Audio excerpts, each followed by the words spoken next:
To remove the duplicates from a column, you can select that column first, then you can hit Alt AM. This will help you remove duplicates from a particular column.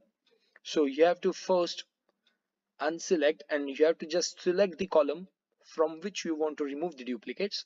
Here I want to remove the duplicates from supplier ID. I have selected it.